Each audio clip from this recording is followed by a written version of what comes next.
भाग 1 संघ और उसका राज्य क्षेत्र। The union and it's territory. अनुच्छेद 1 से 4। इस भाग के तहत मुख्य 3 तथ्य हैं। नंबर 1, संघ का नाम और उसका राज्य क्षेत्र। नंबर 2, नए राज्यों का संघ में प्रवेश या स्थापना। तथा नंबर 3, नए राज्यों का निर्माण तथा वर्तमान राज्यों की सीमाओं, क्षेत्रों एवं नामों में परिवर्तन।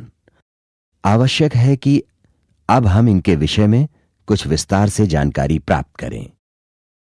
अतः नंबर 1, संघ का नाम और उसका राज्य क्षेत्र, अर्थात name and territory of the union. इससे संबंधित संवैधानिक प्रावधान अनुच्छेद 1 में निहित हैं। इस अनुच्छेद के अनुसार इंडिया, जो कि भारत है, राज्यों का संघ होगा। India that is Bharat shall be A union of states. अब हम ध्यान दें कि अनुच्छेद 1 के इस उपबंध से 2 मुख्य अर्थ निकल रहे हैं। नंबर 1, संघ का नाम इंडिया अथवा भारत होगा, तथा नंबर 2, भारत राज्यों का संघ द यूनियन ऑफ स्टेट्स होगा। अब प्रश्न है कि संघ में शामिल राज्य और राज्य क्षेत्र कौन से होंगे। इस प्रश्न का उत्तर इसी अनुच्छेद के खंड 2 और खंड 3 में निहित है। अनुच्छेद 1 के खंड 2 के अनुसार संघ के राज्य और राज्य क्षेत्र वे होंगे जो अनुसूची 1 में विनिर्दिष्ट स्पेसिफाइड होंगे।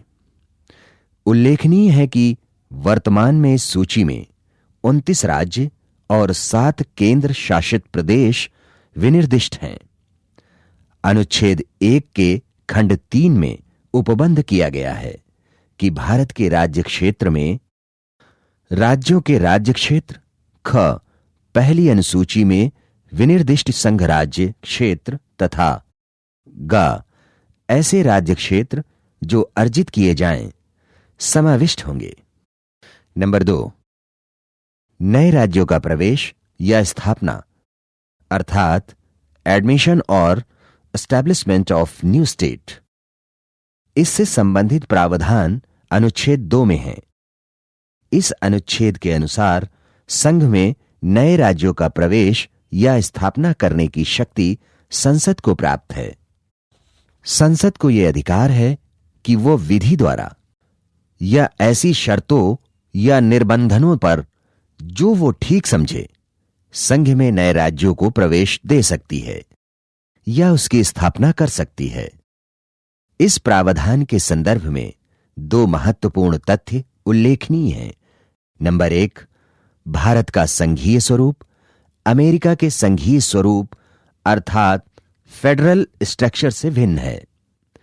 अमेरिका के संघ में शामिल राज्य संघ में सम्मेलन के पूर्व काफी कुछ सीमा तक प्रभुत्व संपन्न और स्वतंत्र थे और उनका सम्मेलन एक करार के तहत हुआ तथा उन्हें संघ से पृथक होने का अधिकार भी प्राप्त है।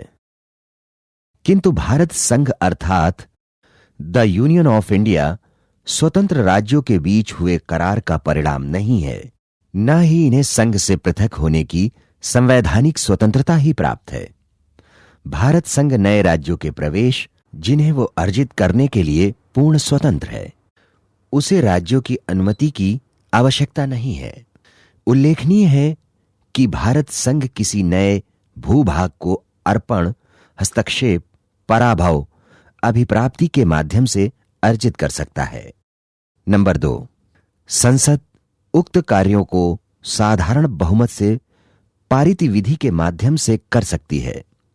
उसे इस कार्य के लिए विशेष बहुमत की आवश्यकता नहीं होगी।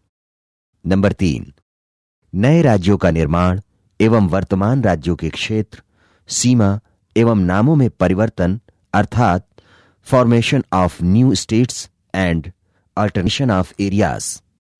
Boundaries are names of existing states. इससे संबंधित समस्त प्रावधान अनुच्छेद 3 में हैं। इस अनुच्छेद के अनुसार इस कार्य के लिए भी संसद पूर्ण स्वतंत्र है। इस कार्य के लिए भी उसे साधारण बहुमत से ही पारित विधि की आवश्यकता होगी। इस कार्य के लिए उसे राज्य से अनुमति लेने की आवश्यकता नहीं होगी। संसद किसी राज्य से उसका कोई राज्य क्षेत्र पृथक करके 2 या 2 से अधिक राज्यों को या कुछ राज्यों के भागों को मिला करके अथवा किसी राज्य क्षेत्र को किसी राज्य के साथ मिलाकर नए राज्य का निर्माण कर सकती है। साथ ही संसद विधि द्वारा किसी मौजूदा राज्य के क्षेत्र को बढ़ा सकती है, घटा सकती है, उसकी सीमा में परिवर्तन कर सकती है, नाम बदल सकती है। नोट: उपर्युक्त प्रावधानों से जो निष्कर्ष निकलते हैं वे संक्षेप में इस प्रकार हैं। नंबर 1, उपर्युक्त परिवर्तनों के लिए सामान्य संविधिक प्रक्रिया की आवश्यकता होगी। संविधान में इस प्रकार होने वाले परिवर्तन को अनुच्छेद 368 के तहत हुआ संविधान संशोधन नहीं माना जाएगा। हां, यह ध्यान रखा जाता है कि राज्यों की स्थापना अथवा राज्यों की सीमाओं, क्षेत्रों एवं नामों में परिवर्तन के लिए बनने वाली विधि का विधेयक बिना राष्ट्रपति की सिफारिश के किसी भी सदन में प्रस्तुत नहीं किया जाना चाहिए।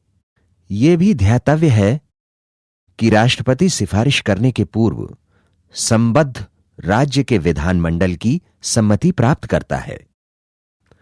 नंबर 2, अनुच्छेद 2 और 3 के प्रावधानों से स्पष्ट है कि राज्यों का अस्तित्व केंद्र सरकार की इच्छा पर निर्भर है, यद्यपि यह व्यवस्था संघीय संविधान की परंपरा के सर्वथा विपरीत है।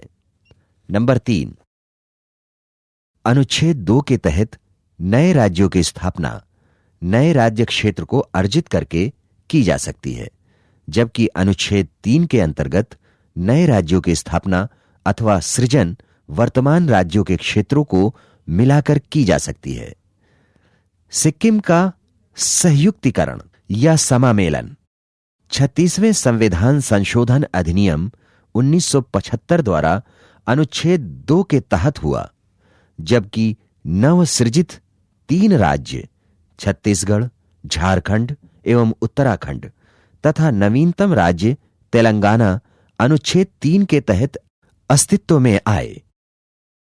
नंबर 4, देश में 4 नए राज्यों में छत्तीसगढ़ में 1 नवंबर 2000 को देश के 26वें राज्य के रूप में, उत्तराखंड 9 नवंबर 2000 को 27वें राज्य के रूप में एवं झारखंड 15 नवंबर 2000 को देश के 28वें राज्य तथा नवीनतम राज्य तेलंगाना 2 जून 2014 को 29वें राज्य के रूप में अस्तित्व में आया।